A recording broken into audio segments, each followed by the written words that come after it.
From the Figure 4 Online Studios in beautiful Bothell, Washington, exclusively at WrestlingObserver.com, you're listening to The Bryan and Vinny Show with your hosts, Bryan Alvarez and Big Vinny V.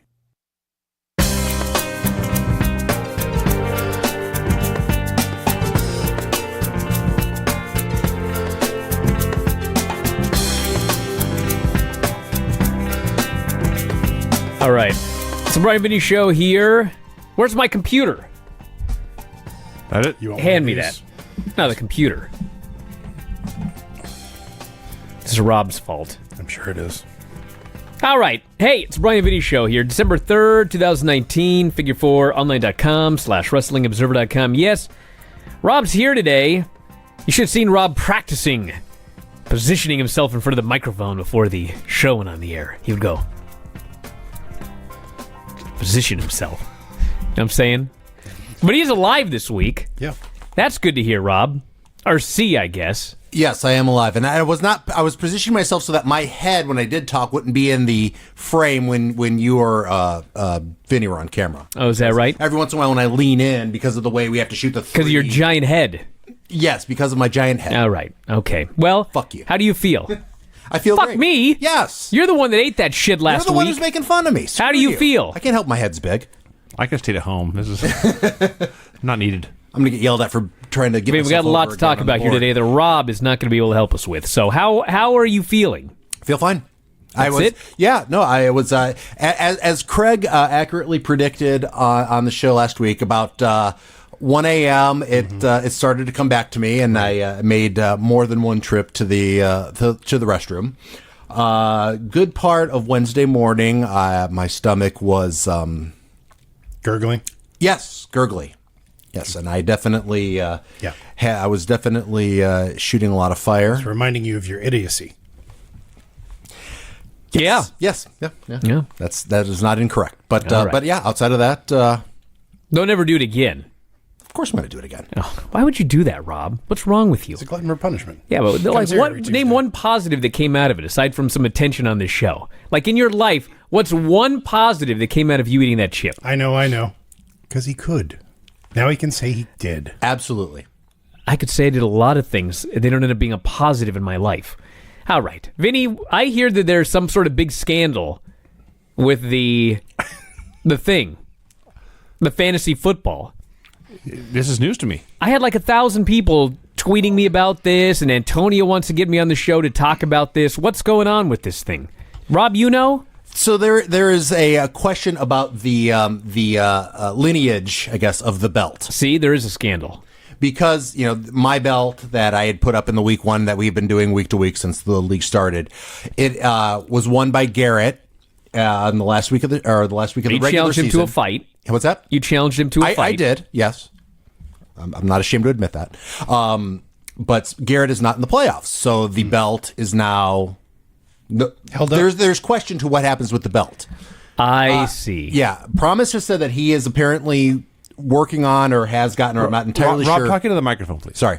That he may be getting a belt, but we don't know for sure if that's happened yet or not. But all right, for the league champion. So Garrett was the champion, but he's not in the playoffs. He won the belt via the lineal title defense thing, but he did not qualify for the postseason. So he's done.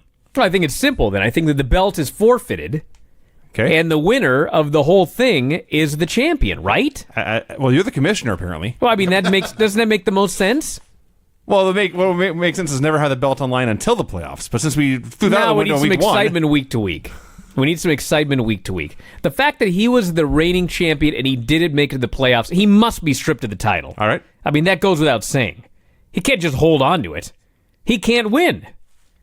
So he's hereby stripped of the championship. Okay. I've made that official, okay?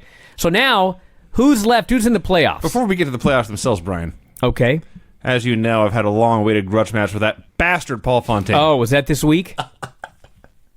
Sweet, glorious revenge. Oh, man. You beat Fontaine? Team Verhey 146, Irish Trojans 94. Oh, my God. Now, here's the best part. He's good at this, too.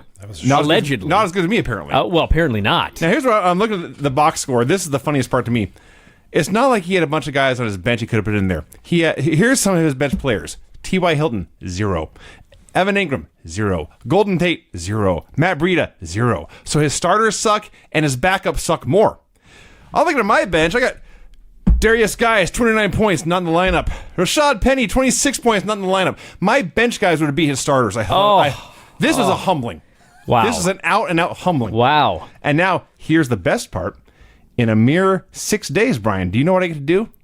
I get to beat him again. Oh, really? I've already taken his pride, and I'm going to end his season. Wow. I'm going to stomp him into the dirt, make him regret ever playing fantasy football. I'm going to do like William Regal had done to him. He was humiliated in front of his fans and friends and family. Mm-hmm. That's what I'm going to do to Paul Fontaine. Wow. Yes. So let me find that playoff bracket. I can't find it now. I need to know who's in the playoffs here. Is Rob in the playoffs? May I tell you who's in the playoffs? Yeah, I did check go for before it. I came in. So, okay. The number 1 seed is Ryan Frederick. I believe Paul Fontaine is still number 2. Okay. Vinny sneaks in at the number 3 spot. Sneaks in. And the 4th and final playoff spot. Smack you. What's that? You say that sneak in. Kick the door down, came in thundering. Fair enough. I apologize.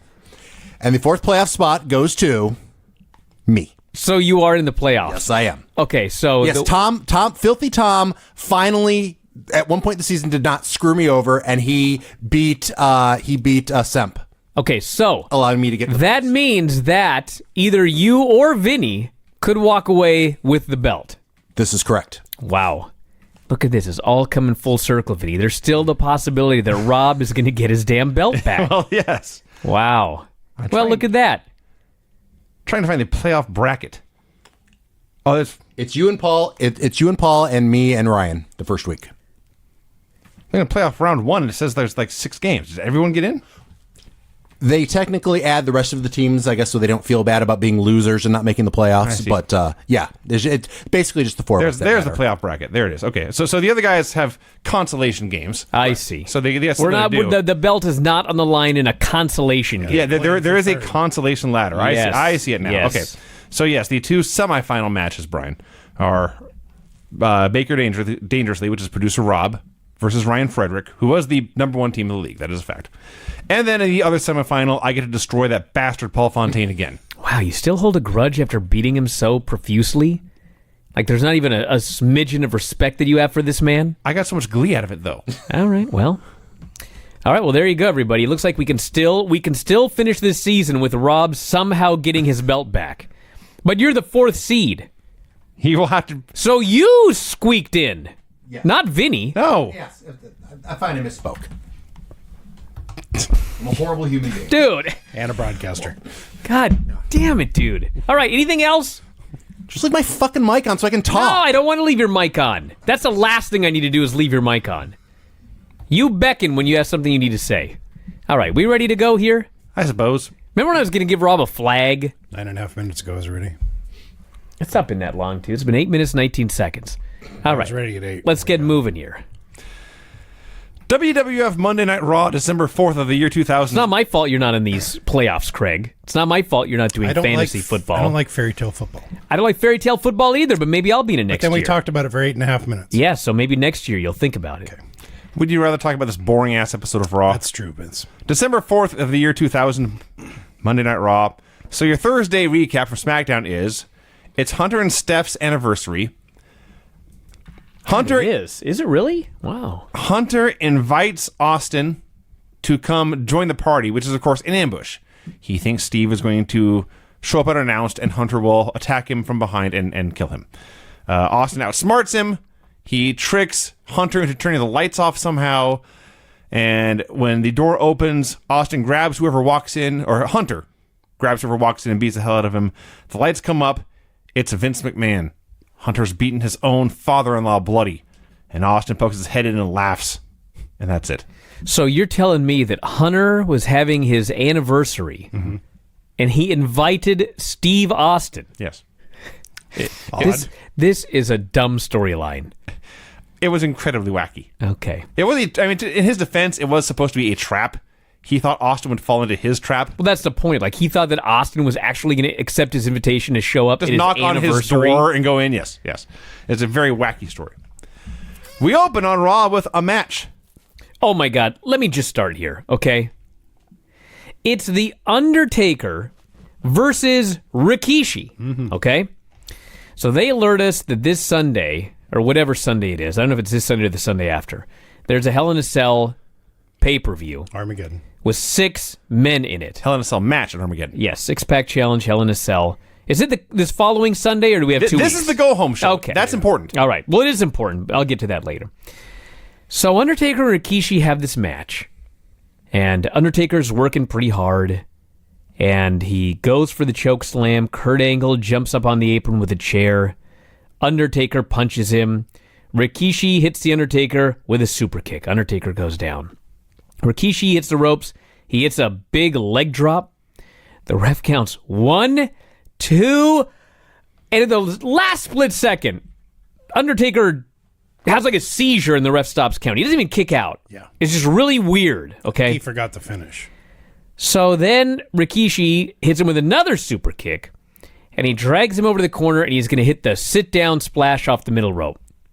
I thought, wow, they're doing the old Hulk Hogan thing with The Undertaker. Like, Rikishi's going to hit him with this move, and The Undertaker's going to kick out. He's going to fire up. He's going to lift this big fat guy up and give him a tombstone. So Rikishi hits a sit-down splash, and the ref just goes 1, 2, 3. Mm-hmm. Yeah. I watched the whole match a second time. Just to make sure. Because I was like, wait a second. Hold on a minute. Mm-hmm. What in the fuck happened here? So later they claimed that Kurt Angle cost Rikishi the match. This absolutely did not happen. No. Kurt got on the apron, the Undertaker punched him, and then Rikishi hit him with like 4 straight moves and then pinned him. And Undertaker was kicking out of other moves. Yes. Now, keep in mind, this is the same Undertaker that has humiliated the WWE champion. Mm-hmm. He beat up the WWE champion and 2 former 2-time tag team champions at the same time. 3 times. He's ruined everybody, and Rikishi is on a losing streak. Not anymore. It also caught me off guard when Rikishi pinned the Undertaker with his move. Forget about all that. Undertaker did a job, clean in the middle. This was the most shocking To finish Rikishi. I have seen on this show all year. I am not sure, but based on what we know happened to the Undertaker here in the year 2000 and what was going to happen throughout the invasion and everything, the next job he did may have been to Brock Lesnar at WrestleMania. I don't know this for sure, but the way that kick out on the leg drop went, I think that maybe he was supposed to hit Angle and turn around into a super kick and a leg drop for the pin. So then it would be more like Kurt cost him the match. But maybe when he took the leg drop, he just thought, I look weak. He needs to hit me with more. And so he had him hit him with another super kick in his corner splash. It was weird. This was bizarre. Yes. I do want to also add that at one point earlier in the match, the Undertaker is so old school that in the year 2000, and I'm not talking about the part where he shouted old school, which he did. In the year 2000, he tried to headbutt a Samoan. Silly. The Samoan's head was too hard. That is old school wrestling right there. I just love that the old school was old school in the year 2000. 19 years ago. Yeah, It's like Mascara Año 2000. it really is. A futuristic gimmick in the mid-2010s. So we go to the commissioner's office, where neither commissioner is there. They go to break. When they come back, Michael Cole has found Deborah. His question, a very good question, where the hell is Mick Foley? So she explains they're in somewhere in New Jersey. They were in traffic. Foley was in traffic. Foley had done a book signing for his new book, Christmas Chaos. He was late to the building. He's stuck in traffic. He should be here any minute. The Hardys versus Right to Censor. So this is coming off Rebellion Yeah, from the UK. from the UK. At that show, the Right to Censor cheated to beat the Hardys. And so in this match, Richards and Val and Ivory are ejected from ringside. So it's Goodfather and Bull Buchanan on their own. Match is really sloppy, not very good. Out come the Dudleys in shirts and ties. They distract the referee. Jeff hits a senton. There is no ref. Bull hits the scissors kick on Jeff, and the Goodfather gets the pin. And Right to Censor are very confused by what the Dudleys have done. The Goodfather gets the pin as Bull Buchanan and Matt are brawling inside the ring. My exact words here was Bad reffing. everyone's in each other's way. Yes. There was a lot of that. It looked like they were square dancing at one point. There were so many do-si-dos and It's funny because you're not wrong. I wrote everyone gets confused. Yes, there was a spot where apparently somebody had to be whipped into a certain corner. Exactly. And I don't know why. Have you noticed, at least in the year 2000, it's always Matt who has to be in charge of everything, and everything has to be done a certain way. We can't whip him into that corner. No, he's got to Must go be into whipped the other that corner. Yes. If he had to be whipped into a certain corner because something was going to happen in that corner, Sure. fine. If someone's going to come down the ramp and they had to have their back turned, It's almost like they have to be whipped into a certain corner so they're facing the hard cam. That's what and I so was if you start to whip them one way and they realize they're not going to be facing the right way, they got to do-si-do and go the other way. It's weird. At least they don't do that anymore. yeah.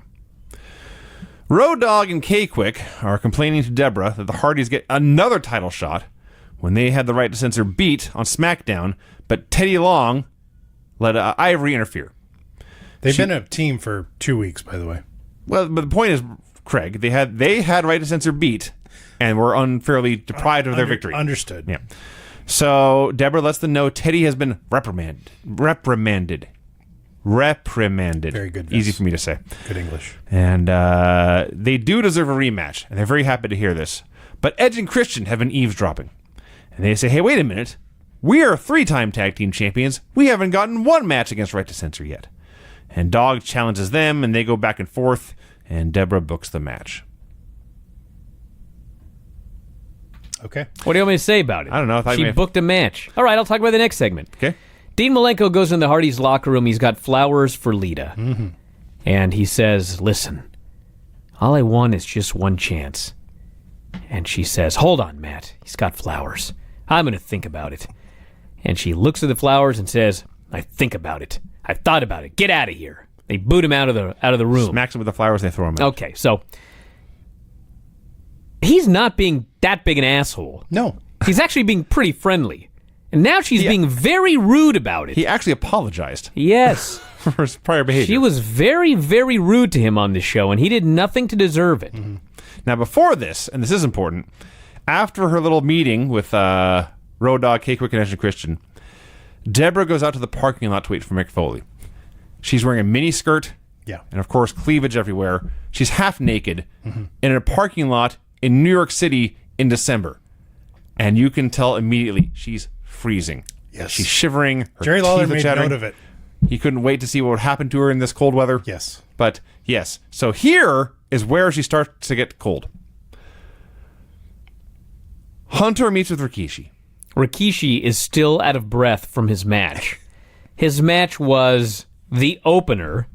We had 1, 2, 3, 4, 5, 6 segments between his match and this, and he's gasping for Maybe he air. was celebrating.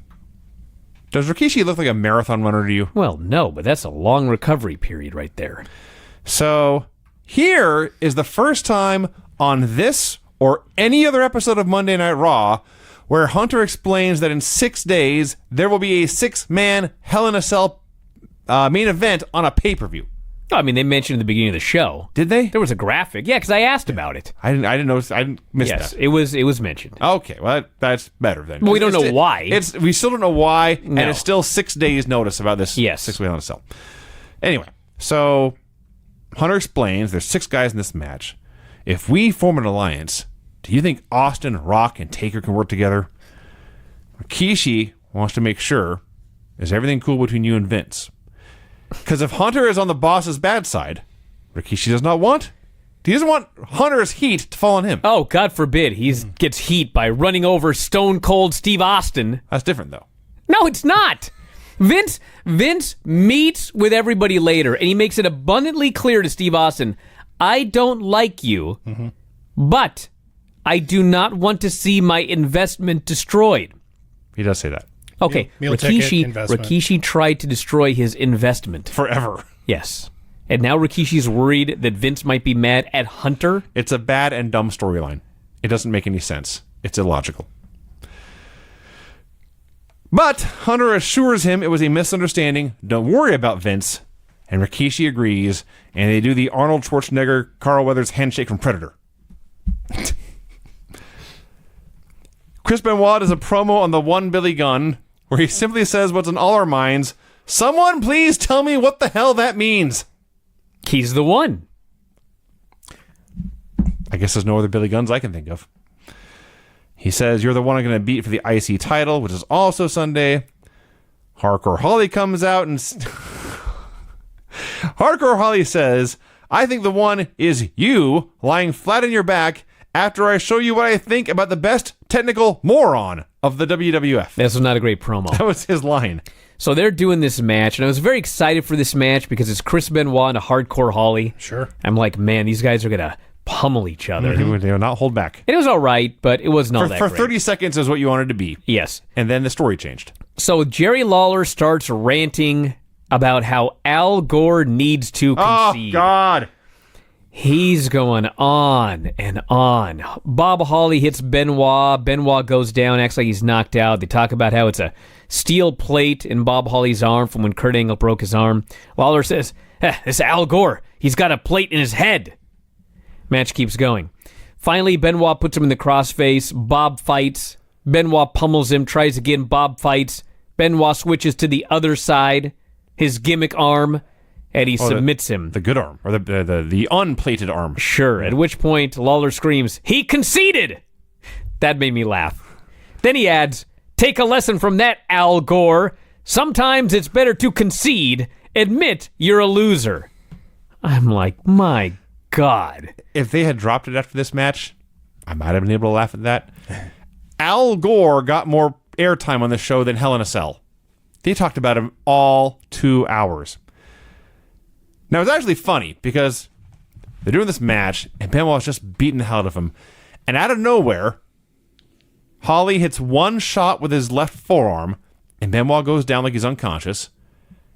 And Holly stares at his arm in awe. I have a deadly weapon here, he says. I never realized I had a metal plate within my arm. It didn't occur to me Just learned about it. to clobber some guy with this. Even though he saw Lex Luger do it years ago.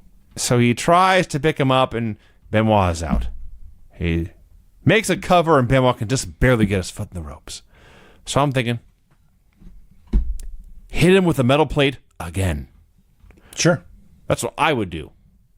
Now, I'm not a successful pro wrestler like Bob Holly, but on this instance, I think he had a poor game plan because he never hit him with a damn arm again. Well, he lost. He punched him, and he drop kicked him, and he chopped him. He never one time, not even like, all he had to do with the finish was he goes to swing with a loaded arm, and Benoit ducks and hooks the finish. But no, this dumbass never tried to hit him with his left arm again. Well, You deserve to lose, Bob. he's a baby face, and that is against the rules, Vinny. Even Lawler was like, why are you surprised you knocked him out with a metal plate in your arm? It's your arm. You should know there's a metal plate in there. This was dumb. We cut outside where Deborah is like, she's turned white. There's icicles hanging off her nose. She's very excited to see a limo, but it's not Mick Foley. It's Vince McMahon, who politely greets her and goes inside and leaves her out there to catch pneumonia. Well, what's he supposed to do? Give him his jacket. Something. Well, you don't need to stand here. Hold on a second. She wasn't forced to go out She and certainly wait was for not. Miss Mick Foley. That was her decision. That is true. So what do you want him to do? He could say, why don't you come inside? I'll have one of my She 10,000 knows lackeys. She knows she can go inside. Clearly, It was her decision. He's Brian. not very chivalrous, Brian. Foley then arrives next, and Nah. Deborah tells him all hair has broken loose. So before that, Well, her hair was frozen. we have some clips of the XFL, in fact. Here, 19 years ago to the day when the XFL releases their new uniforms. Here's XFL coach Rusty Tillman, whose last job in football, by the way, was coaching the Woodinville Falcons. Wow. Yes, his son was playing there at the time. Wow. So then, finally, Mick Foley arrives to rescue Deborah from the Arctic.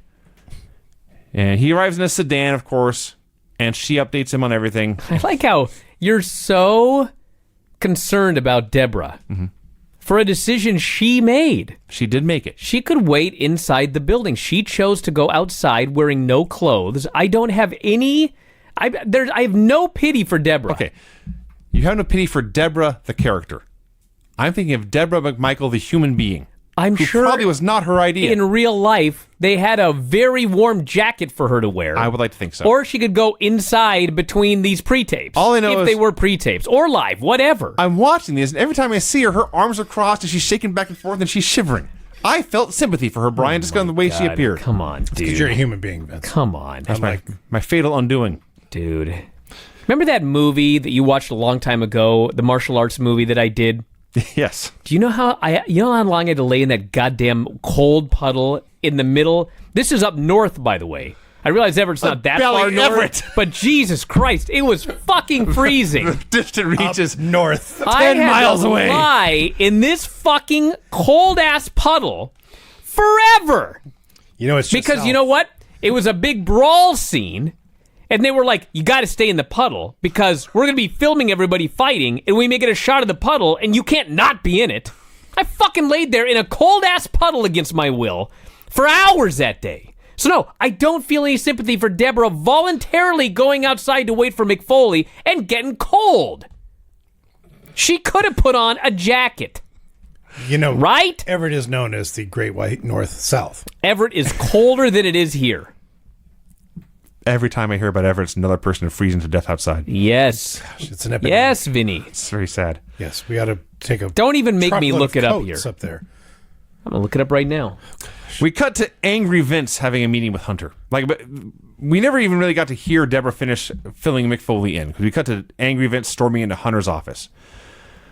Vince asked Rikishi to leave them alone for a minute. Rikishi is very relieved to not be subject to Vince's wrath. So Vince says, Stephanie is not here because I don't want her between the two of us. What the hell were you thinking? Hunter says, look, I tried to call you and explain and apologize. You never called me back. You never listened to your voicemail. But that was a mistake. I thought you were Stone Cold Steve Austin. Which, think about this for a second. One guy's bald. The other guy is not. It happens to be warmer today, but that's an aberration. So, Hunter says, you know better than anybody how Austin gets under your skin. And then Vince says, well, you remember what happened at last year's Armageddon. Because I do. I don't. And he storms out, and Hunter says, I'll never forget, but I'll make it up to you. And he storms the other way. What the hell happened at last year's Armageddon? Do Anybody you bother looking know it up? how many times I have to watch these shows and they have to explain jokes and reiterate points because they presume that you're the dumbest person on the earth? And now I don't know what happened at Armageddon last year. I think that because Hunter married Steph, I think that was the Vince versus Hunter match Okay. or something. Well, that would explain why they were so angry here. But I had completely, until you said it, I had forgotten that match happened. well, I don't know if that was the match. I just presume that's what they're talking about because it was the anniversary. But anyway, yeah, it would have been nice to know what happened at Armageddon last year. Kevin Kelly interviews The Rock. Rock wastes no time in calling Kelly an ugly hermaphrodite, which by itself was not terribly funny, but Kelly's reaction of hanging his head and shaking it back and forth as if to say, that's inappropriate. That was funny. In the main event of Armageddon 1999, Triple H defeated Vince McMahon in a no-holds-barred match. Since Triple H won, he became the number one contender for the WWF Championship. Had McMahon won, Triple H and Stephanie would have had to... Oh, yeah, to get divorced Annul their marriage thank or you. something. I see. But I think that's the match where Stephanie turned on Vince. Because and it turned out to be a whole thing.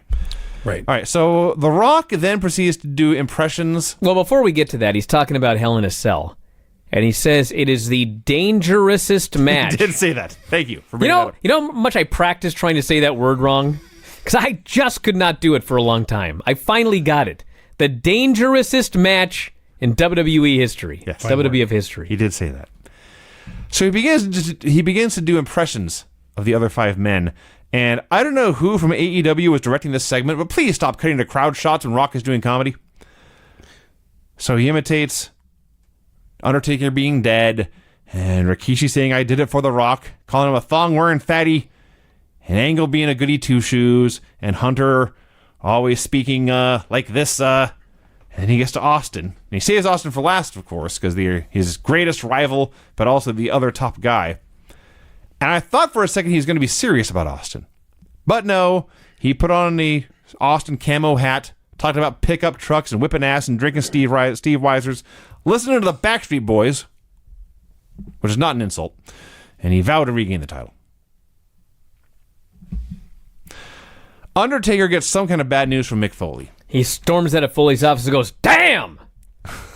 What happened? I don't know. We never found out why. And Foley says, "I'll make it up to you on SmackDown." Yeah, he says. we don't know what Taker said that made, or what Foley said that made Taker angry. And I guess we had to tune into SmackDown to see how Foley made it up. So then Mick Foley, 6 days before a pay-per-view where Angle will defend the title against 5 men, books him against Jericho for the title here. Well, he's trying to teach him a lesson. Now, there's more of this to come. But there's one of two things that's going to happen here. Either you're undercutting your own pay-per-view by maybe having the main event ruined here in the show, or, more likely, you are telling your audience, this show doesn't matter, nothing important is going to happen, none of these titles are going to change hands here when we have a pay-per-view in 6 days. Well, I mean, if Jericho wins the title, he's just the new 6th man. You still have your 6-man Hell in a Cell match. I guess they could have done that. Because the 6-man Hell in a Cell, they're not even building it like Angle has to defend against 5 guys in Hell in a Cell. It's literally being built on, there has never been a 6-pack challenge in Hell in a Cell before. Yeah. It doesn't matter who the champion is. So, for the first time in I don't know how long, we got highlights from Sunday Night Heat. Yeah. Apparently they decided nobody's watching the show. It's a C show now that we have SmackDown. Well, we should try promoting it a little bit. They're absolutely right about that. Well, here's how they chose to promote their show. They went to WWF New York. They flew The Rock in. They had to be to New York for Raw anyway, so it's not a big deal. Mm-hmm. And they had a pie eating contest. I am not going to watch Sunday Night Heat to watch a pie eating contest. I had forgotten this show was actually on MTV. Yeah. What? I don't think it started there. It might not. It may actually. I'm confusing Heat and Shotgun now. I get very. There's so many of those CDE shows that are interchangeable. And don't even get me started on Super Astros. Dean Malenko, persistent fella, meets with Lita, has a box of chocolates. Sunday Night Heat started on the USA Network, moved to MTV, then TNN, and then webcast on WWE.com. Amazing. In 2005. I bet that was some great video. Yeah. I'll bet that had a ton of people logging in to watch that one. On dial-up. So, Dean challenges Lita. He dangles a carrot in front of her. Says, we can have a wrestling match later. He says, I'll put this on the line. He looks down. And she's disgusted. Yeah, and you were thinking, it's a Johnson joke. It is the exact reaction he would have if Dean had sent her a dick pic. That's how Lita reacted. Mm-hmm. But the fact of the matter is, he was not gesturing towards his genitalia. No, he was looking at his gesturing towards the belt. His light heavyweight championship belt. He brought her chocolates. He offered her a championship match. All he wanted was, if I beat you, we go out on a date on Thursday. Yeah, during SmackDown. And then he said, have a piece of chocolate. And she had a piece of chocolate, and then she just hit his box of chocolate, and all the chocolates flew up into the air and onto the ground. Travesty. I was like, man, what is your problem? He's being so nice about this if right only now. he didn't have a track record of sleazy behavior. Well, yeah, but I mean, he's trying to turn over a new leaf. Everybody deserves forgiveness, Vinny. Sure. This is the same man that had hose less than a month ago. He did. Yes. Edge and Christian versus K-Quick and Road Dogg. Somehow, in between this time and their promo, Edge managed to get braids in his hair, which is very impressive. They did a rap to make fun of these guys. It's tremendous. So, they're doing this match, and we just talked about this. Edge and Christian have been the top heel team forever. They are 3-time champions. K-Quick and Road Dogg are a fresh, new act. They're something new. So they hit a double team, like Road Dogg holds him and K-Quick hits a big kick. Road Dogg makes a cover. K-Quick distracts the ref. Edge hits an Edge-O-Matic, and Christian pins him. Same old on top. Nothing ever changes. Yep. What a geek, by the way, K-Quick was here. They had the win, and he took the ref because he was too dumb to get out of the ring. I wrote a nothing match. Yeah. That's the best you can say about it. Angle meets with Hunter and Rikishi. He wants to form an alliance with them, saying the three of them should work together in Hell in a Cell. But if I'm going to get to Hell in a Cell, I'm going to have to beat Jericho tonight to make that work. And they say, we'll think about it. So we see Jericho going for a walk. And then we see, I'm watching Vince walk to Steve Austin's dressing room. And he's doing the Vince walk. Mm-hmm. And before I can even write down anything to make fun of it, Ross just says, Vince McMahon sauntering towards Stone Cold's locker room. That's exactly what he was doing. This was a saunter. Mm-hmm. So he's there at Austin's locker room. He walks up to it and then stands aside just so the camera can see the Stone Cold logo. Fades to black for commercial. When it comes up from darkness, Austin and Vince are just nose to nose sneering at each other. Just awesome. Picking up right where they left off. Yes, this never Perfect. ever gets old. So here's where Austin explains, Vince explains, I don't like you, Austin, but it's a lousy investment putting all my stars in a Hell in a Cell match where they could get hurt. This is going to be your first Hell in a Cell, he warns him, and it could be your last. If only he had this attitude a couple years ago when everybody's killing each other in the ring. Yeah. So, Well, he learned a lesson. I was very confused. Sign of a good promoter. I suppose that's true. He did learn from some mistakes. Yes. So, this just left me bewildered, but when they repeated it on the show, it occurred to me, yes, the build for Hell in a Cell is the promoter is trying to get Hell in a Cell canceled. Well, yeah. We're 6 days away. I know, Vinny, but the whole point of this is he doesn't want Hell in a Cell to take place because he thinks everybody's going to be killed. Right. The idea is fans are like, oh my God, everybody's going to get killed. see. This sounds awesome. I die. I gotta pay That's for the that. idea here. Because Foley signed the match, and Vince can't cancel it. And Foley is the king of hardcore, and as he explains later, I had 2 Hell in a Cell matches. One of them made my career. One of them ended my career. And this match Sunday, some careers will be made, and maybe some careers will be ended. We'll get to it, but he was very casual about this possibility. Yes, he's trying to sell this pay-per-view. He's got a great idea. A great idea to kill off half his top stars? Nah, he's trying to sell pay-per-views. He only wants to kill the heels. So it's Kurt Angle versus Chris Jericho. They came out for this match, and I was like, man, this show flew by. And then I realized it was the top of the hour. They had a very good match. Had the best match in the show until there's a ref bump, which is fine. It's Raw. There's a ref bumps in every show. Earl Hebner is down in the corner of the ring, deceased. Oh, he's dead. He's flat on his back. He's got his arms and legs splayed out in dead man position. They may as well have had a chalk outline around him. They should have come into the chalk outline on him. He's just there dead forever. And they're wrestling around him. Yes. Like, someone see to that man, please. If none of you wrestlers will, one of you announcers or one of you thousands of tech geeks around the ring, just like shake his hand, make sure he's breathing. So Jericho gets the Boston Crab. A second ref runs in. They all just keep doing the match. Kane yanks Teddy Long out of the ring. And then when Kane goes after Jericho, Jericho hits Kane. Kane falls on Teddy Long. Now he's gone. But Angle hits the low blow and the Angle slam, and Earl Hebner miraculously recovers and counts 3. And then Kane beat up Jericho for good measure. So if you didn't listen to the Observer Radio show last night, the most notable thing about Raw is not this Sunday, but the following Sunday is the TLC pay-per-view. We have 0 matches. Excellent. None! Not one announced match for the TLC pay-per-view in less than 2 weeks. This show, as well as the WCW show, and by the way, the WCW show, they've got many weeks until Starrcade. 2. Both of these shows did 1,000 times better job building up their pay-per-view than Raw did in 2019. WCW in late 2000, 4 months before they go out of business, is doing a better job building up their pay-per-view matches than WWE Raw is doing in 2019. That's sad. Well, nobody's paying for pay-per-view anymore, or at least for WWE. Do you know what a terrible buy rate that Starrcade did with all this work they're putting into it? It's very true. And WWE's putting 0 work into TLC. No incentive to. They have an incentive to. It's called their shareholders. They Understood. got to keep this above a million subscribers in the U.S., and they're going to fall below.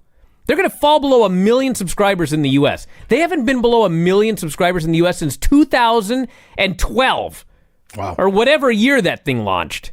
What year did the network think it was launch? that long ago. It was 2012? 2013. It was 2013 because the day it launched, the day it was supposed to launch, I was going to sit down and watch the network all day and fill out wedding invitations. Oh. Okay. And the network, I couldn't get the network working that day, so I filled out. I can barely get the network working now. Yeah.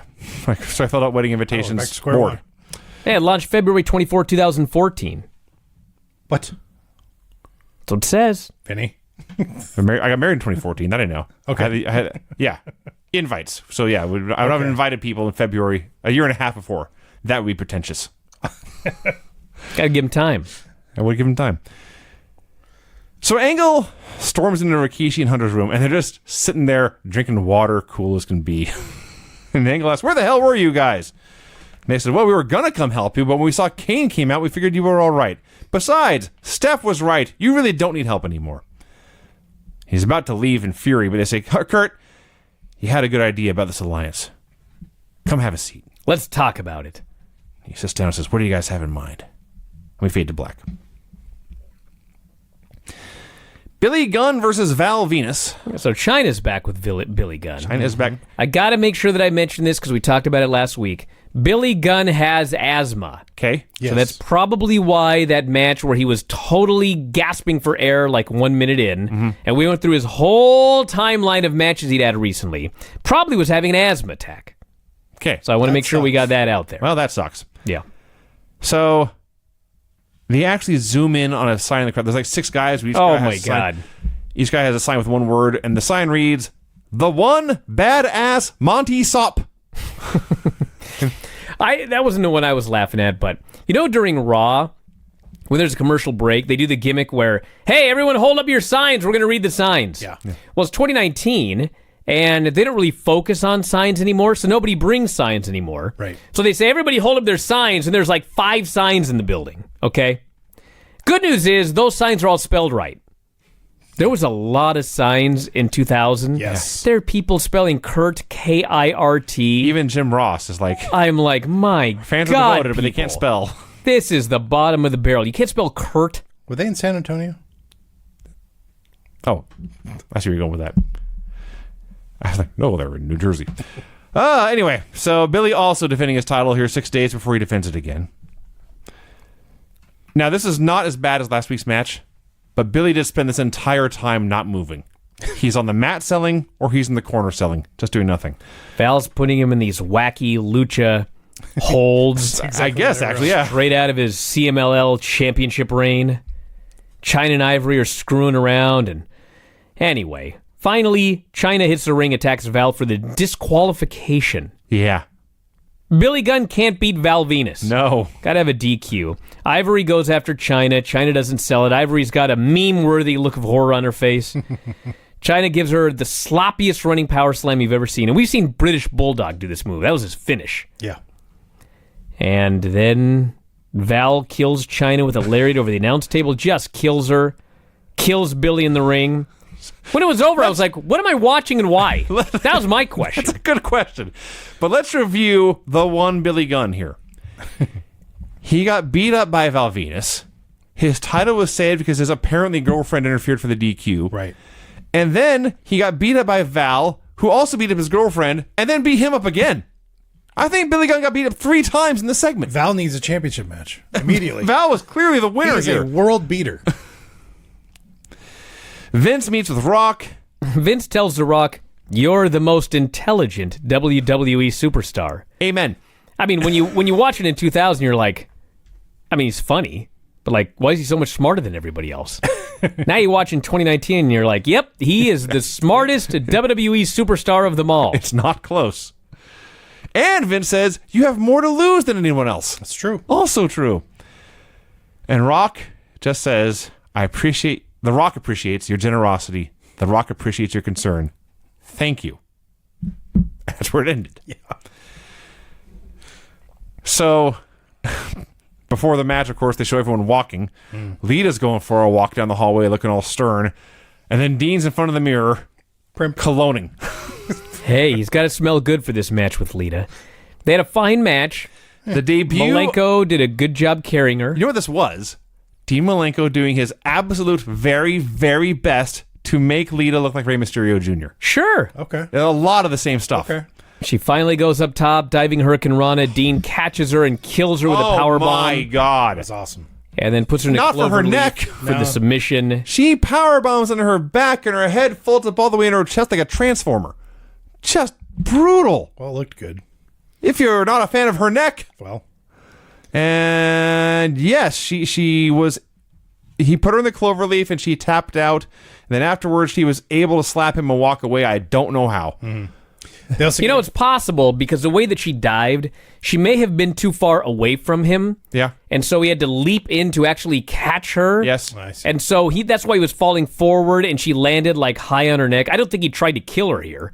I think it was just a botched spot. I'm not even accusing him. Things happen. Well, But things definitely happen here. things happen Not here. good things either. They also gave Dean some new music. Yes. And they said it's very James Bond-esque. Just in case you didn't get the very obvious James Bond cue to it. But Right. this is the debut of Dean Malenko's awesome James Bond theme, which I think he kept the rest of his run. It's great. Vince touches the Undertaker's bike. He sits on it. Which is not a metaphor. And they tell him, Taker doesn't like when guys touch his bike. He says, well, you tell Taker I'm looking for him. The announcers plug the cookbook and Foley's Christmas Chaos book. We get the Rebellion highlights. They're pushing it as this big show in the UK, United Kingdom. And on the show, hometown hero William Regal loses the European title in front of a whole crowd of Europeans I'm stunned. to Crash Holly. I mean, I shouldn't have been caught off guard by any of this, but I'm like, you morons. You absolute morons. And then William Regal comes out for a promo here on Raw. He says he's a man besmirched in his home country in front of his friends and his family and his old dear father. He was beaten for his European title, not by Crash Holly, but by that bloody tart Molly Holly. He challenges one or both of them. I was not clear. Called them a scrubber. And I hope I don't get in trouble. Apparently it's a very naughty word in the UK. Here's where... I can guess what that means. I can guess several things. Here is where I got sick and tired of Jerry Lawler talking about Al Gore. He was still talking about it. So this was like the best match ever to get boring chants. I loved this match. No one in New York cared. Did you skip over Vince meeting with Taker? No, he talked about it. He spit the Oh, you know chaw. what? I got... Oh, yeah, Vince didn't talk about it. Yes. Undertaker spit his tobacco in the jacket. We're 48 minutes in, so let's get moving here. Yeah, it happened. There's like Crash. an entrance and a meeting and another meeting anyway. Crash gets stretched. Molly tries to dive. Regal gives her a back suplex, puts her in the stretch. Hardcore runs down, makes a save. Another mean guy match on the way. Yes. Regal, by the way, you're a new European champion. Yes. He lost it in the UK to piss the fans, only to regain it here to piss off the New York fans, I guess. Yes, it's all about getting heat, Vinny. Hello. Welcome to WWE. Nothing new here. TNA or at WWF New York, are APA ever coming back? It's been like a month legit. I'm sure they'll be back at some point. The medics are tending to Molly Holly backstage.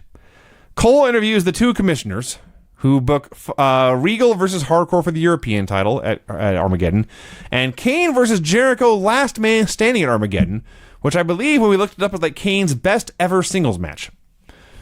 Vince interrupts all this, says he's going to go do the State of the WWF address, and he warns them again the Hell in a Cell match might be off. This is your main event. Well, let me get this over with quick. Vince comes out. He calls out Fat Ass Foley. That's what he calls him. Foley comes out. Vince accuses him of being sick and demented. Foley rattles off a list of things that Vince did that were sick and demented. He explains why he booked the Hell in a Cell match. Vince is very upset about this. Vince says, I don't blame Hunter or Austin for any of this. I blame you, Foley. Steve Austin comes out. He gives Vince the stunner. Rock comes out. Gives Vince the rock bottom people's elbow. Taker comes out. Gives Vince the press powerbomb. Yes. You never saw a guy let a guy down so easily, by the way. I'd have a match with The Undertaker in a heartbeat. Undertaker's amazing. Oh, he's the greatest. And then Foley pulls out the sock, gives Vince the Socko claw. He didn't, though. Actually, he just pulled it out, yeah. And he said, "Have a nice day." And that was the whole thing. I was like, Kiss my fat ass, Vince, he says. And they cut backstage. All the heels are killing all the baby faces. That's how the show goes off the air. okay. This took forever. What took you about 60 seconds to recap? Yes. Legitimately took 50 minutes of our time. That's why I did that. Thank you. Like, I'm let's happy. get this goddamn thing over with. This show was not much. They put some matches together. There were a couple of good matches, but there was a lot of stuff where I'm watching this show thinking, why? Why am I watching this? What's going on? This is taking forever.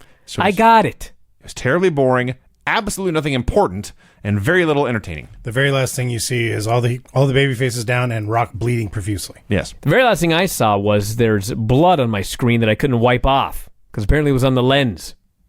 Okay. Did you notice that? Yeah, it's disgusting. Go ahead, Vinny.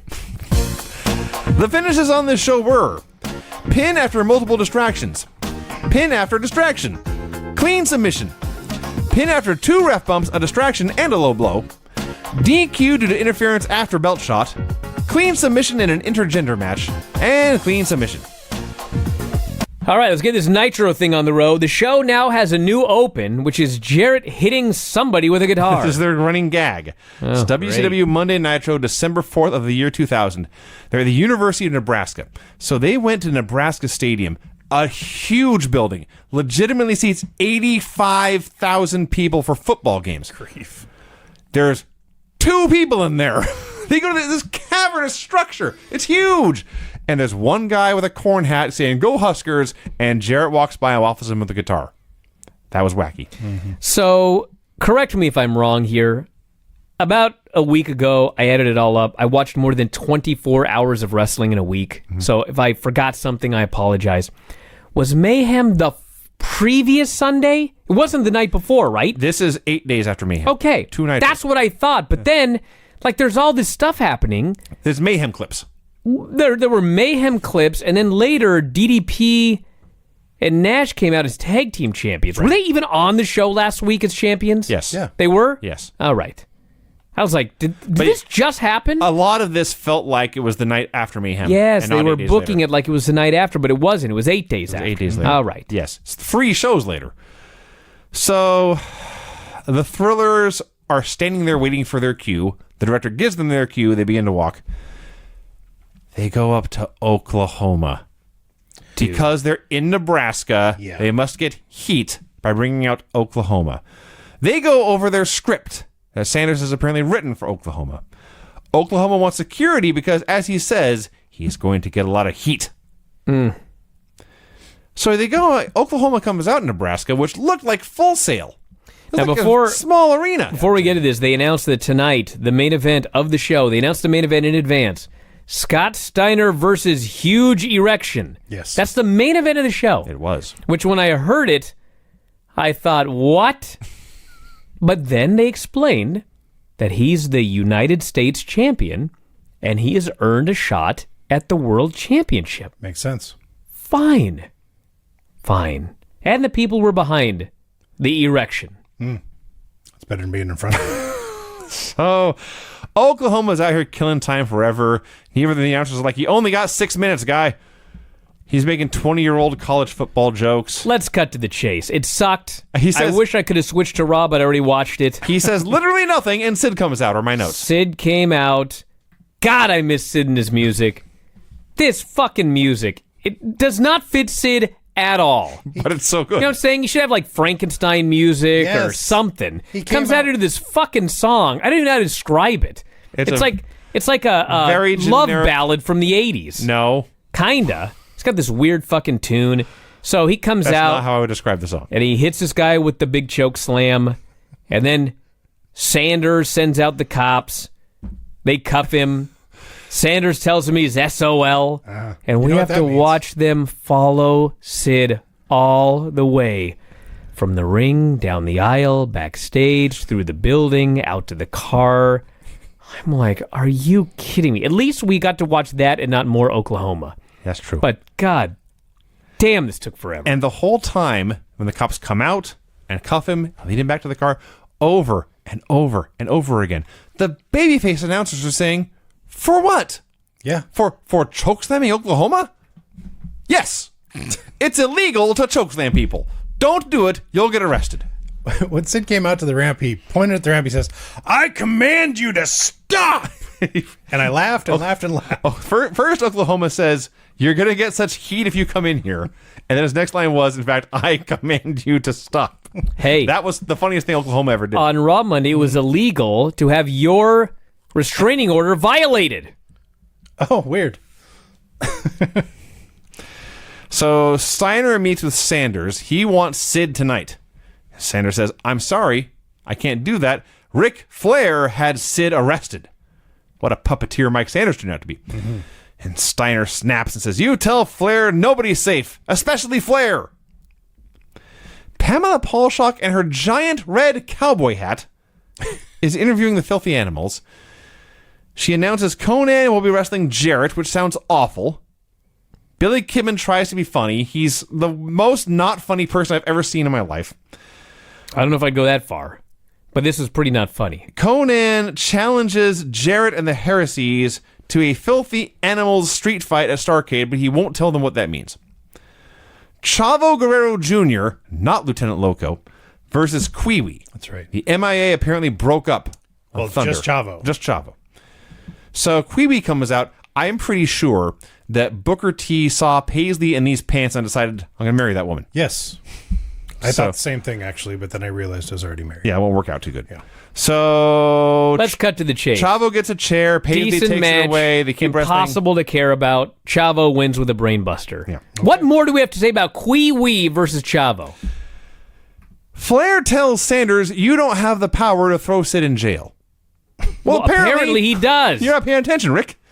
Guy got arrested. He got sent to jail. Flair says, "I'm going to go get Sid out of jail. You get more security." So, Flair's all over the show in every segment. Yeah. Where's the jail? The hell Attached to the building? Maybe. This stupid show. Chronic is on the phone, and they get orders to take somebody out. And they're just sitting there, and it's Clark is on the phone taking the call. And he says, "You got it," and he hangs up. He turns to Adams and says, "Wait till you hear who I'm talking to." Mm-hmm. Adams says, "Well, tell me." And Clark says, "It's a long story." And he walks away. Nice job. And Adams is like, "I'm right here. Yeah. Tell me." We got nothing but time. Gene interviews Rection. This was very good. This was where Gene explained that he got a world title shot because he's the U.S. champion. Apparently the rule is if you're the U.S. champion, you get like one shot because Erection flat out says, "This may be my only chance ever at the world title." Might have been. He says, "I'm going to go out there. Don't look past me." Apparently he squished Tori on Thunder. He apologized for that. It was an accident. Says, "Don't look past me or I might upset you and become the new world champion." It was actually a really good, It was a good babyface promo hyping up a one-time only world title match. Tori Wilson was on his back, and he backed her in the turnbuckle because he thought it was Shane Douglas. Who knows? Thought it was Shane Douglas. If you say so. Shane lost 150 pounds. Exactly. Well, huge erection is so strong. I see. A mere 100 pounds is no difference to him. So, yeah, he did a great job pushing himself as the dangerous but still underdog going into this championship match. This Elix Crowbar hardcore match, oh my God. Oh my God. Lance is on commentary. Was this the match where Lance was on commentary? Yes. Yeah. Okay, so Kinda. And Lance... the cat. Oh yeah, Lance and the Shat are both out there doing commentary. Lance's mic, half the time you can't even hear it. Yeah, it didn't work. Shat's just making fun of everybody. Daphne attacked Major Gunn. Storm tried to grab Shat. Hacksaw tries to hit Shat, hits Lance. Madden somewhere in here got choked. Yes. I presume by the Shat. Elix won, I think. I think I wrote, "I quit. I'm over this." You're having a bad day if you get choked by Shat. Crowbar pin skipper with a gourd buster onto a car part. Oh, whoop-de-doo. there Who were- gives a shit? 87 things going on. And then more Jimmy Hart DJ shit. David Flair and Stacy have the most awkward conversation. Jimmy I Hart. take back everything I said about Billy Gunn and China. They're a match made in heaven. Jimmy Hart calls out all of the biggest DJs in the U.S. back when there were DJs. Right. And he says, "If you want to fight me, if you want to wrestle me," he says, "on Nitro, call World Championship Wrestling." Apparently, your local phone book has the phone number to for the World W's. Championship Wrestling. It's under wrestling, World Championship. Yes. Then he says, but remember, I'm the guy who took out Andy Kaufman. I'm the guy who knocked out Andy Kaufman, and I don't know why this surprised me. He laughs. Well, that too, but he had a song where he is singing, "I'm the man who knocked out Andy Kaufman." Yeah. I just watched this Jimmy Hart promo, and they don't make him like that anymore. No. I'm not sure they ever made them before. Well, He was a one of a kind. no, there were showbiz guys. You know the showbiz guys. They're like Jimmy Hart. Oh, yeah. Remember when we went and saw, what's his name, the singer guy? Looked like a wax I'll never statue. forget. What the hell was his name? Talking about Wayne Newton. Yeah, went to see I Wayne was not Newton. there, but go ahead. Okay, Most but of it's anyway. plastic, to be Who'd I go with? I have no idea. Dude, Was you were in your Granny there? condo. That was like 20 years ago. that- Ed? It was a long-ass time ago. Anyway, we went to see Wayne Newton, and it's just like, he's just, you can't imagine him doing anything except what he's doing on stage. Yes. And like, tanning. you can't imagine Wayne Newton at the grocery store Wayne would never be a mechanic. dropping off his kids at school or whatever. They just don't make him like that anymore. I don't know if it's good or bad. And I agree with you. Jimmy Hart is in that category as well. Yes. He can never be anything but Jimmy Hart. No. He sleeps in that outfit. He sleeps in the sunglasses. Yes, he goes, he drops his kids off at school with the megaphone. He doesn't sleep in the wig, though. It's not a wig. It's not a wig. What? He went through, go He got hair transplants. Okay. go watch. Him and Chavo. Who else? Well, no, what the Tommy Dreamer? Legends House. Okay. There's a whole bit where he goes over his hair. Okay. Yeah. There was like a bunch of those guys all got it from the same place, and they used it to like try to sell. I think they were like advertising for him or something. Yeah, Chava was. Yeah. Sure. Interesting. Anyway, Flair warns David and Stacy. Steiner's Why is crazy. Rob so shocked about this? Why are you shocked, Rob, that people got a hair transplant? I'm not shocked about the hair transplant. I'm still trying to process the idea of you going to see Wayne Newton in concert. Oh, yeah, it was awesome. Yeah, that is fair. It was actually. awesome. He was the best. He was the best. I turn your mic on for that? All right, go ahead, Vinny. Rob gets all up on the mic. I turn it on. He goes,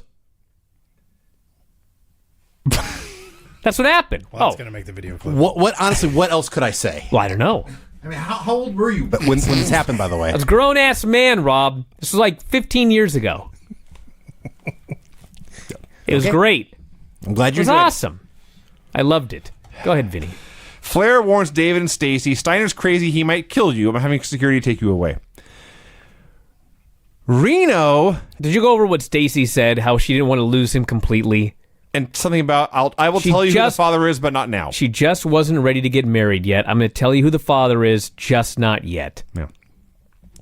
Reno is flirting with Maria and her 8 sizes too tight T-shirt. Good grief, this thing was painted on. It was exactly the right tightness. If they, I swear to God, I know, I'm telling you right now, there was a shot of Marie. Is it Maria or Maria? Maria. Maria. There was a shot of her, and I just thought, if you would have just played that shot for 2 hours, Yes. they'd have beaten Raw. Okay. I guarantee it. There is a shot where she's running down to the ring. Yes. Not that one, Oh, where it's she's not. just standing there. Well, There's nothing wrong with that one either. regardless, in the same I'm positive it would have beaten Raw. in the same very tight shirt. Yes. And I immediately determined, okay, who the hell is Maria from WCW? We don't know. And when I Google Maria WCW, the Go to first Vito. image is her running yes. down the ramp. Yes, course yes, it yes. So, she has Look at some Rob. story. Dude, do your job, dude. You can do that later. Your mic's on. All right. It's one for the bank, Rob. Don't worry. Go ahead, Vinny. I have never seen a couple. You two have worse chemistry than David Flair and Stacy Keibler. You should listen to the Tom Show. Talk about dead air. So If I cut out all the dead air, it'd be a 5-minute show. Maria's got some story about wanting to have her family back, and Reno just kisses her and says, "I got a match." Lex Luger comes out for a promo where he reads from Bill Goldberg's book about my Sarge. God, how long did this go? A long time. He's in there reading this stupid book. Nobody cares. Sarge is in the front row. Like 8 guys tried to start a Goldberg Sarge chant. is the power plant trainer for those guys who don't know. Yes. Yes. He buries him and says, let's hear it for Sarge. Then he acts like he's going to leave, and I'm like, thank God. But then he comes back and says, one more thing. This Sarge, he works 15 hours a day in the power plant, making minimum wage, living in a 3-room trailer, while Goldberg enjoys his fancy cars and houses. If Bruce had trained me, he says, If I had a Rolex, he'd have a Rolex. Which the other announcers point out, I don't see a Rolex on Hiro Matsuda. Yes. This was so bad. This was Death TV. It went 1,000 years. Remember Faces of Death? This would have been on that tape. I will note that if Sarge had cauliflower ears, he would look exactly like a mini Brock Lesnar.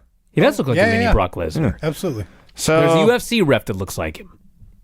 yeah, and then nothing happened. By the way, when all No, this was said and nothing. done. Yeah. Bill Goldberg then arrives, and one of the announcers just shouts out, 5 minutes too late. Well, That made me laugh. hope he learned a lesson. Norman Smiley is backstage with some woman bemoaning the fact he has to face Goldberg. He's not ready. Steiner appears. The woman runs away. Steiner says, who you got tonight? Norman says Goldberg, and Steiner says, not anymore, hits him with a pipe, and in hindsight, I have no idea why. I don't know.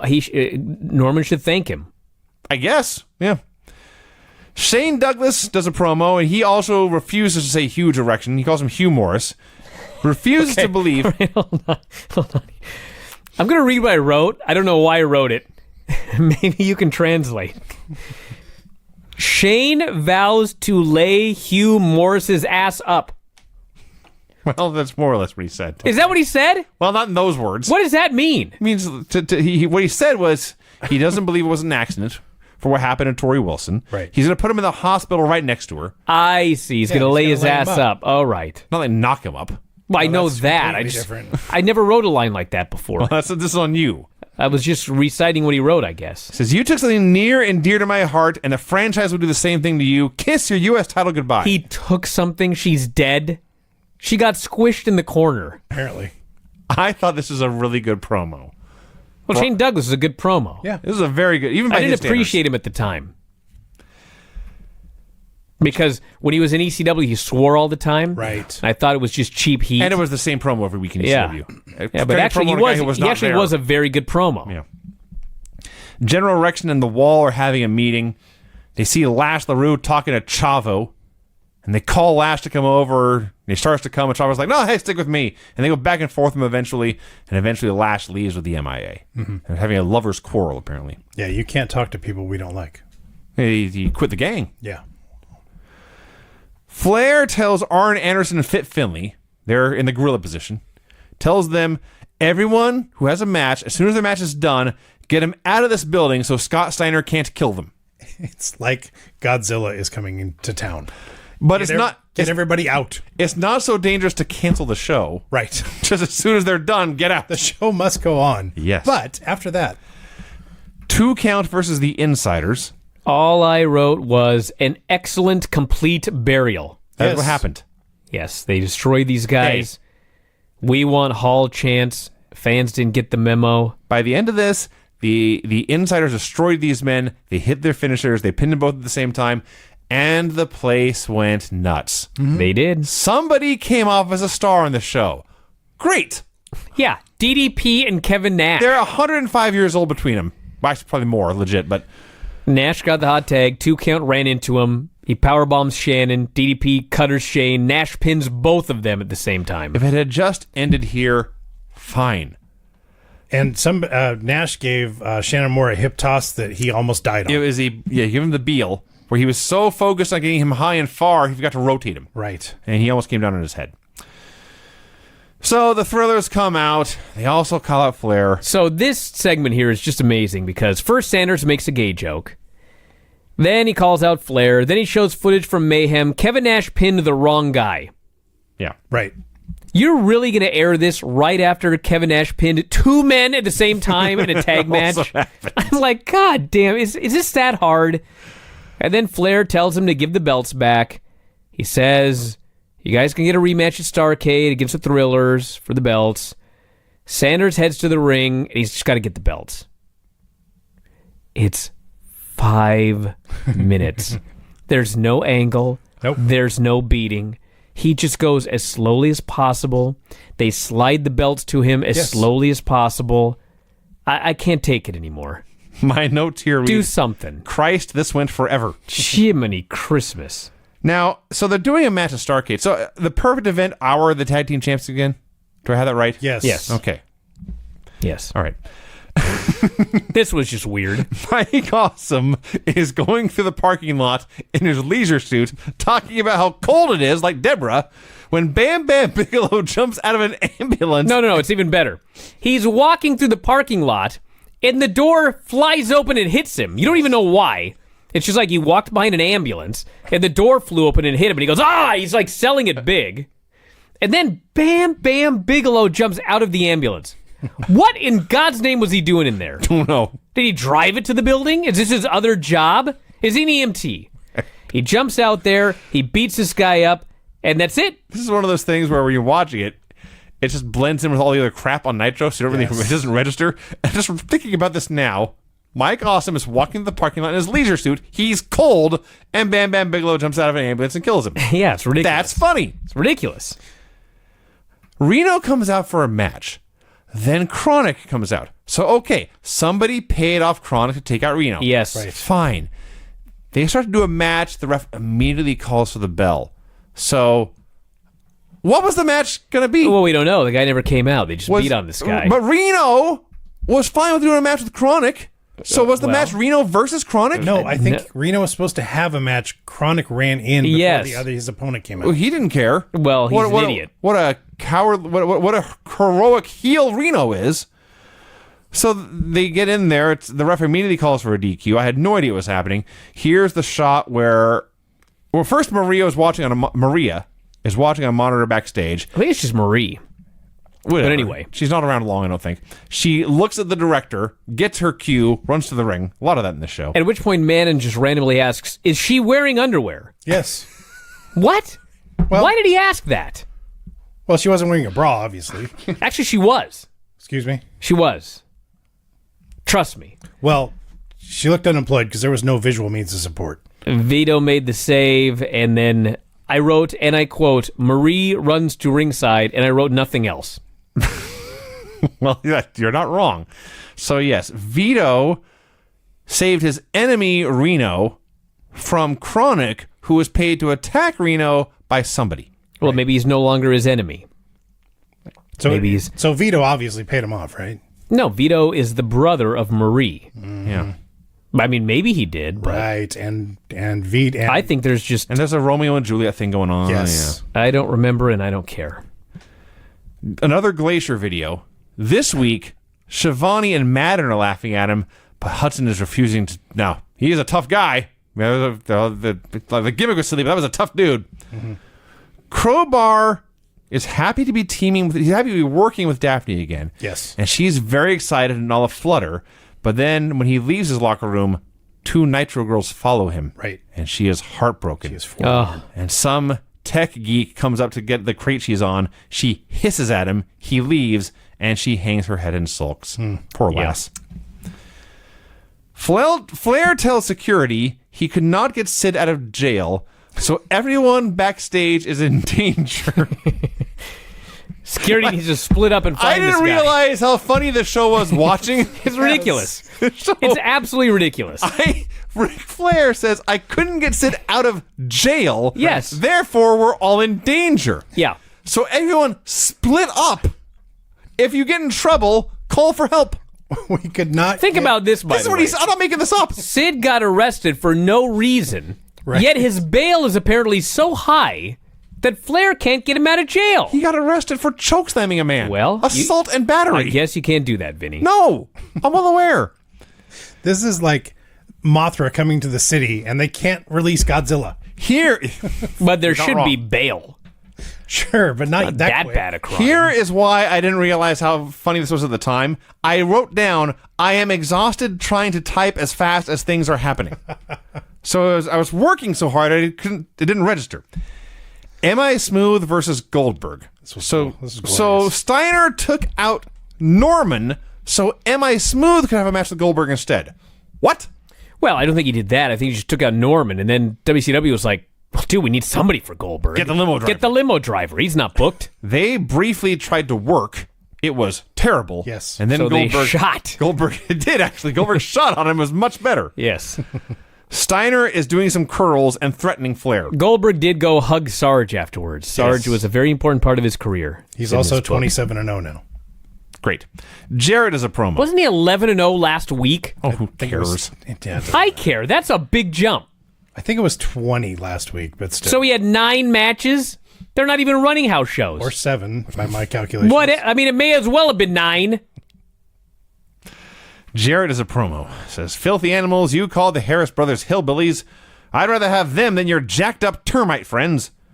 He accepts the challenge for the trios match, which is funny because before he accepted it, they had already put a graphic up announcing it. Between now and Starrcade, he says he's got a crap load of guitars. He'll beat all 3 of your asses like a bunch of pinatas. So Conan versus Jeff Jarrett. It's all right. It was better than I expected, I will say that. Harris has helped Jarrett win, and that's it. And the animals attacked, Jarrett went with a stroke, and that's it. Yep. Speaking of stroke, Steiner versus Huge Erection is your main event tonight. Okay. Fans are super into Erection. They were.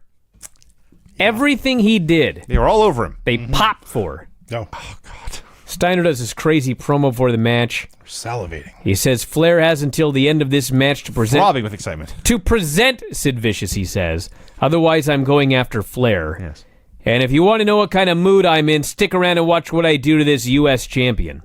How many times did Medeja interfere in this match right in front of the referee, and it was never a DQ? Numerous. Once she interfered in front of the ref to set up a low blow in front of the ref. Yes. So that happened, and for the first half of this match, it was just very, very slow. Mm-hmm. And then Hugh started to make his comeback. Actually, even before that. And the crowd popped. Steiner... When Steiner Erection came to life. Sprung into action. Dude, why do you stop? I didn't make this name up. I'm aware. So Steiner has this turning belly to belly he does, which he does every match. It's like, oh, whatever. Maybe it's just because this is in fact a huge erection. Sure. It sure is. This suplex was so awesome. Yes. As He got it up. He got him up, I mean. he got his hands on that erection, Yes. and boy, he knew what to do with it. Yeah, he started by choking him. So this is awesome suplex, and then I love when people get mad at us for making dick jokes throughout the entire review. Dude, they named him Huge Erection. did What in the absolute fuck do you want us to do? and left him with that name after Yes! the guy who thought it up left. Yes. I'm not mad, Brian.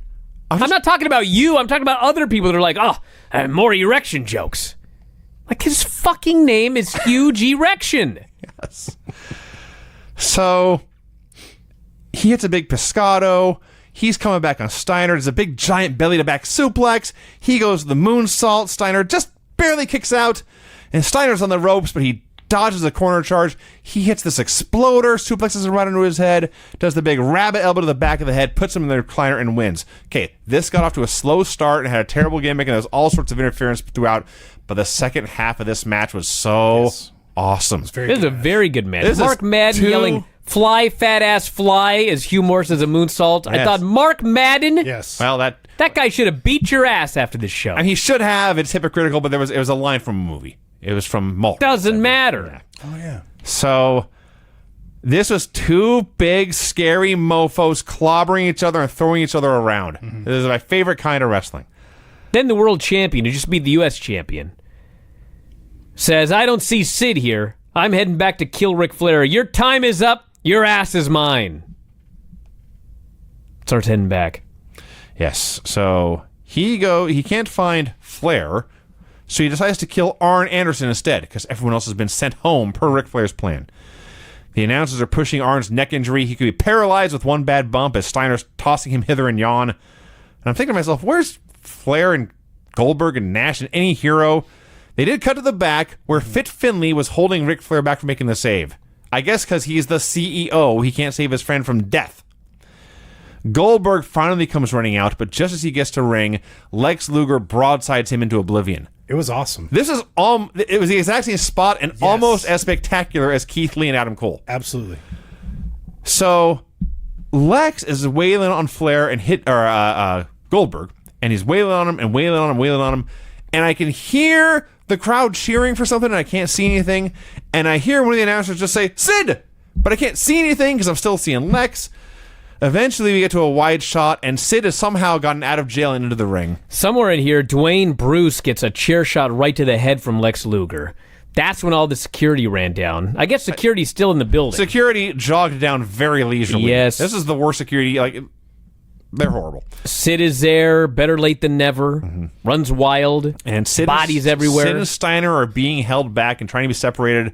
And just as the show goes off the air, they start to go at it again, and it fades to black. This was a better go-home show than Raw, and it wasn't a go-home show. I haven't There was said a- this about a WCW show in a very long time. This is a great angle. Yeah, It's a better go-home show than both Raws, current and old. 2019 and This is 19. a very, very 2000. fun main event and a great build for the pay-per-view in 8 days. That's right. All right, you ready? Yes.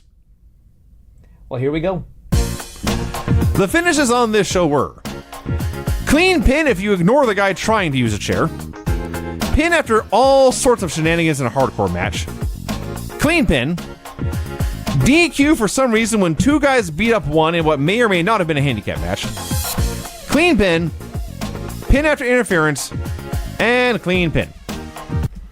All right, everybody, there you go. That's the Retro Raw Nitro show. We do it every Tuesday here, Retro Raw Nitro. If you want to know the shows, just go back 19 years. So this was the week of December 3, 2000. And 4 months left, and then we're done. Then we can do something else. Thank God. So I'll be back tomorrow, Observer Live and Observer Radio. And then Thursday, Vinny and I will review